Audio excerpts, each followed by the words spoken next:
Hola chicos, ¿cómo están? Qué gusto podernos ver y saludar nuevamente por estos medios. Gracias al Señor, pues su palabra sigue junto a nosotros, su palabra sigue guiándonos en cada una de las etapas que tenemos en nuestra vida. Gracias al Señor y por su misericordia nada más seguimos teniendo esa bendición y ese privilegio de poder meditar en su palabra. Este día quiero compartirles a cada uno de ustedes y por supuesto, obviamente todo siempre será la guía de nuestro Señor, el mensaje que Dios nos quiere dar y gracias al Señor pues que podemos escuchar su palabra, podemos meditar en su palabra y el mensaje que el Señor nos quiera dejar a cada uno de nosotros. El mensaje que el Señor Jesús y bajo la guía de su Santo Espíritu pueda dejarnos en nuestros corazones, en nuestra mente y sobre todo también para cada uno de nosotros y nuestras familias. Este día quiero compartirles la segunda carta de Timoteo y bueno, vamos a ir haciendo pequeños énfasis en cada uno de los versículos y si ustedes, siempre les digo, si ustedes como que se quedan picados un poquito, siempre con la palabra de Dios es como que nos gusta seguir aprendiendo y buscamos saber más o buscamos conocer como que qué pasará, cuál será lo que sigue, qué será lo que prosigue. Así que gracias al Señor pues tenemos la bendición de poder tener nuestras Biblias, gracias al Señor tenemos la bendición de poder tener esa libertad para estudiar la palabra de Dios, para profesar nuestra fe, para poder decir a los demás que pues que tenemos a un Dios que está vivo en nuestra vida y en nuestro corazón. Así que este día vamos a ir meditando cada uno de nosotros en la palabra de Dios que está en 2 de Timoteo, capítulo 2, versículo del 1 al 13. Y vamos a ir señalando tal vez para ustedes algo que les llame la atención o ustedes puedan subrayarlo ahí en casa y pues vamos a ir aprendiendo de lo que Dios quiere para nosotros, ¿ya? Les voy a ir leyendo, dice Timoteo. Mi querido hijo, sé fuerte por medio de la gracia que Dios te da en Cristo Jesús. Me has oído enseñar verdades que han sido confirmadas por muchos testigos confiables. Ahora enseña estas palabras a otras personas dignas de confianza que estén capacitadas para transmitirlas a otros. Soporta el sufrimiento junto conmigo como un buen soldado de Cristo Jesús. En la versión que yo tengo aquí, es la Nueva Traducción Viviente, dice el título que está es Un buen soldado de Cristo Jesús. Si ustedes se dan cuenta cómo empieza este saludo de Pablo a Timoteo, recordándonos que Pablo está en la cárcel cuando escribe estas cartas y sobre todo esta última carta que es la que él escribe para Timoteo. Pablo le dice algo muy importante, dice, hijo mío. Para Pablo, Timoteo era un hijo espiritual, a quien él le enseñó, a quien él le mostró, tal vez le contó sobre las verdades que él conocía. Era su hijo espiritual, era su discípulo, en otras palabras, llamémoslo así, ¿no? Dice, sé fuerte por medio de la gracia que Dios te da en Cristo Jesús. De alguna manera, Pablo le está preparando a Timoteo y le dice que sea fuerte. Pero ¿por qué le dirá que sea fuerte, no? Pues porque Pablo sabía que el llevar el evangelio no iba a ser algo fácil. Pablo sabía que el tener la fe en Jesucristo no iba a ser fácil. Y es por eso que Pablo le dice a Timoteo, tienes que ser fuerte. Pero recuerden y miren esto, en esta versión dice, pero ser fuerte no en tu fortaleza, ser fuerte no en tal vez en tu habilidad o en las fuerzas que tú tengas, sino sé fuerte por la gracia que Dios nos ha dado por medio de Cristo Jesús. Es decir, ustedes y yo también tendremos que ser fuertes. Pero lo único que nos hace fuertes, lo único que nos permite soportar cualquier adversidad o cualquier prueba que nuestra familia o nosotros mismos estemos pasando, solo es por la gracia de Jesucristo. Solo la gracia de nuestro Señor es la que nos mantiene. Y hay algo importante que le dice Pablo a Timoteo, ¿no? Dice, tú me has escuchado hablar, muchos testigos también han visto mi enseñanza, han escuchado mi enseñanza. Ahora tú, Timoteo, tienes que también enseñar a otras personas. Pero es como que le dice, no, fíjate bien a quién vas a enseñar o a quién vas a escoger más bien para que esas personas transmitan el evangelio. Estas personas tienen que ser capacitadas, estas personas tienen que tener esa habilidad o llamémoslo como tendría que llamarse ese don, un don de enseñanza. Porque obviamente Pablo no le va a aconsejar a Timoteo que transmita este mensaje a personas que sean débiles en su fe o personas que estén titubeando en su fe.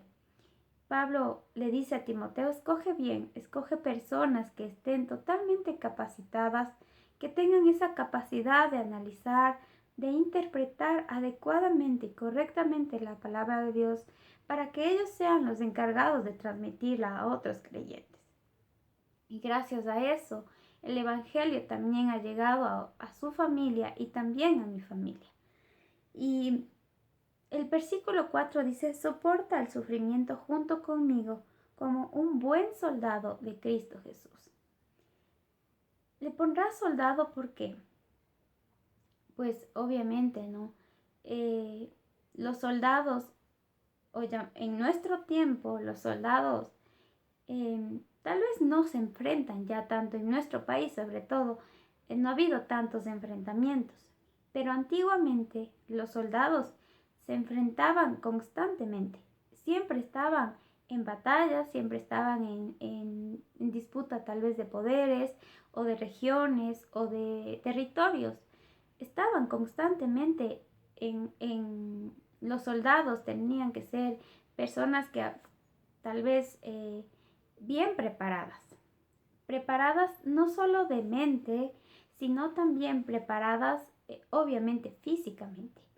Pero Pablo le dice a Timoteo, tienes que soportar estos sufrimientos como un buen soldado de Jesucristo. Los soldados tienen su armadura. Los soldados son personas que sufren y personas que tienen que luchar arduamente, que tienen que esforzarse arduamente. Y el Señor nos dice a nosotros también que seamos esos soldados de Jesucristo que podamos soportar. Pero un soldado tiene que prepararse, un soldado tiene que estar en constante entrenamiento para cualquier batalla. Y obvio, un soldado no va a ir desarmado, un soldado no va a ir sin una cobertura. Un soldado siempre va con su armadura y es la armadura que cada uno de nosotros como hijos de Dios debemos ponernos. Y si ustedes quieren leer un poquito más, ¿cuál es la armadura como hijos de Dios debemos tener? Eso lo encontramos en Efesios 6 a partir del versículo 10. Ahí está detallado la armadura que un hijo de Dios debe tener. ¿Para qué? Para enfrentar las acechanzas del diablo, porque obviamente los cristianos siempre vamos a estar perseguidos, vamos a ser perseguidos por el enemigo, porque lo que más quiere el enemigo es apartarnos de nuestro, llamémoslo así como capitán, ¿no? Porque Dios fue quien nos reclutó, pero Satanás siempre va a ser ese enemigo que va a querer destruirnos, que va a querer atacarnos, que siempre está en constante batalla por nuestras vidas, por nuestra alma. Recuerden que, como decía en Apocalipsis, no, este acusador, este enemigo, este Satanás, es quien estaba acusándonos día y noche en la presencia de Dios. Pero habrá un día que ya no exista más, ya no entre nunca más a la presencia de Dios a acusarnos. Tenemos, gracias al Señor, esa defensa de nuestro Señor Jesucristo. Tenemos alguien que está ahí defendiéndonos. Tenemos alguien que está ahí cubriéndonos con su gracia y con su amor. Pero dice, si este soldado tiene que ser fuerte, ¿no? Cubrirse con esa armadura que tiene para pelear, para estar firme en su fe. Versículo 4 dice, ningún soldado se enreda en los asuntos de la vida civil, porque de ser así no podría agradar al oficial que lo reclutó. Asimismo, ningún atleta puede obtener el premio a menos que siga las reglas. Y el tercero dice, y el agricultor que se esfuerza en su trabajo debería ser el primero en gozar del fruto de su labor. Aquí es como que pone 3 ejemplos. Pablo le dice, ¿no? Ningún soldado o nadie que milita, ningún soldado se enreda en los asuntos de la vida civil. ¿Por qué le dice Pablo esto a Timoteo? En el capítulo 1, si ustedes ven, Pablo le dice, tienes que avivar ese don que tú tienes, porque no es cualquier don y no es cualquier llamado. Tú, Timoteo, tienes un llamamiento santo. Es decir, y nosotros también como hijos de Dios fuimos llamados por un llamamiento santo. Y si yo como hija de Dios me estoy enredando en cosas que quitan mi tiempo, me estoy enredando en cosas que no me dan tiempo para servir al Señor, pues difícilmente voy a agradarle a Él. Timoteo tenía un llamado muy especial por el Señor. Timoteo era pastor de una iglesia. Entonces Pablo le dice, si tú te enredas en otras cosas diferentes al llamado que tú tuviste, pues no vas a agradar a quien te reclutó. Y lo mismo nos dice a nosotros. Gracias al Señor tenemos ese llamamiento santo que viene de parte de Dios. Ocupemos nuestro tiempo, ocupemos nuestra inteligencia, nuestra capacidad, el mayor esfuerzo para servir al Señor, para agradarle a Él. Igualmente, como dice el atleta, tiene que esforzarse para adquirir algo. Como hijos de Dios también tenemos que trabajar para adquirir algo. Si yo quiero que mi fe vaya en aumento, pues tengo que esforzarme y seguir aprendiendo más de su palabra. Si yo quiero tener buenos frutos, tengo que cultivarlos, tengo que esforzarme para obtener esos buenos frutos. Y eso es lo que le dice Pablo a Timoteo. Esfuérzate, ocupa tu tiempo en las cosas del Señor, no te desvíes de ese camino, no te desvíes de ese llamado que Dios te hizo. Sigamos. El versículo 8 dice, 7, piensa en lo que te digo. El Señor te ayudará a entender todas estas cosas. Versículo 8. Siempre recuerda que Jesucristo, descendiente del rey David, fue levantado de los muertos. Esta es la buena noticia que yo predico. Debido a que predico esta buena noticia, sufro y estoy encadenado como un criminal. Pero la palabra de Dios no puede ser encadenada. Pablo le dice cuál es el verdadero mensaje que él debe llevar. Y es el mensaje de Jesucristo. Que en Jesús únicamente ustedes y yo hemos encontrado vida. Que en Jesús ustedes y yo encontramos esa salvación. Ese es el mensaje que Pablo le dice a Timoteo que tiene que llevar. Pero Pablo también le advierte y dice, por ese mensaje, por esa buena noticia, por ese evangelio, ahora yo estoy sufriendo, ahora yo estoy encarcelado. Pero lo más valioso que yo veo aquí, que puedo encontrar, es que dice, pero la palabra de Dios no puede ser encadenada o no puede estar presa. A pesar de que yo esté preso aquí en esta cárcel, a pesar de que yo esté sufriendo, a pesar de que yo esté pasando privaciones, pero la palabra de Dios tiene que seguir. La palabra de Dios no puede estancarse por una persona. Si yo muero, si yo estoy preso, te dirá Pablo, la palabra de Dios no. La palabra de Dios tiene que continuar. Y así fue. Gracias al Señor, su palabra no ha dejado de tocar vidas, su palabra no ha dejado de cambiar corazones, y nuestro deber también es que esa palabra pueda ser transmitida a otros, a alguien más, a otras personas más. La palabra de Dios no puede ser encadenada, es decir, tiene que seguirse predicando por nosotros, siendo esos testigos fieles de que Cristo Jesús en realidad transforma vidas. La palabra de Dios tiene que fluir y tiene que sobre todo traer esperanza. A quien escuche la palabra de Dios, lo primero que debería tener o lo primero que debería sentir es esperanza.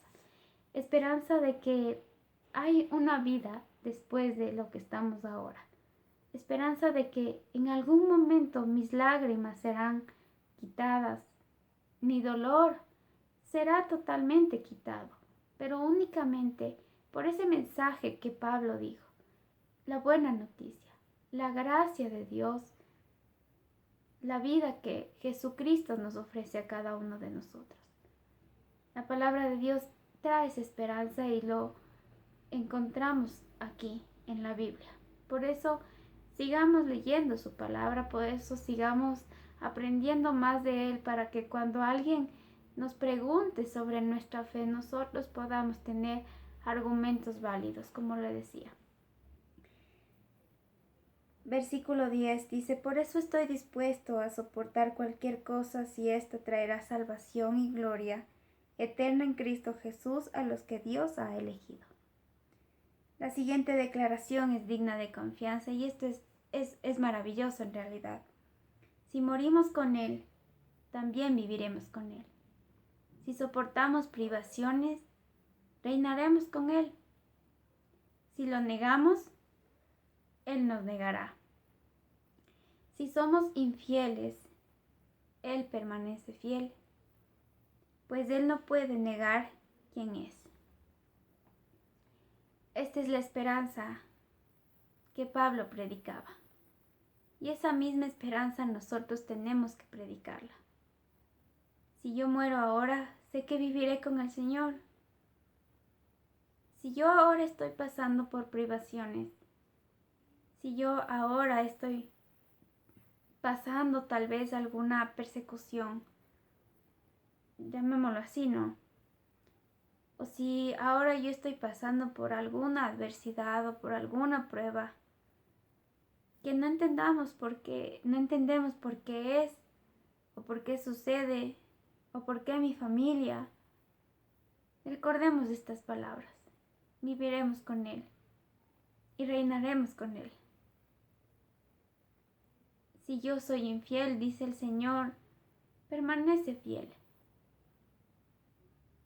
Gracias al Señor tenemos esa esperanza que da vida. Y es por eso que la palabra de Dios no puede ser encadenada. La palabra de Dios no solamente puede ser para nosotros, debe ser para alguien más. Siempre habrá alguien más que lo necesite. Que el Señor les bendiga, que el Señor les cuide, que el Señor siempre gobierne sus vidas, sus corazones, y en todo momento deleitémonos en el Señor. Sigamos leyendo su palabra, sigamos aprendiendo más de Él, sigamos poniendo en práctica lo que estamos meditando. Recuerden lo que el Señor Jesús nos dijo. Estas palabras fueron escritas para que en el Señor podamos tener vida eterna. Que el Señor les bendiga, que el Señor bendiga a sus familias y que cada uno de nosotros podamos encontrar siempre nuestro refugio, siempre ese consuelo y ese consejo en la palabra de Dios. Nos vemos la próxima semana, si así el Señor lo permite, y si su misericordia siempre nos acompañe. Bendiciones.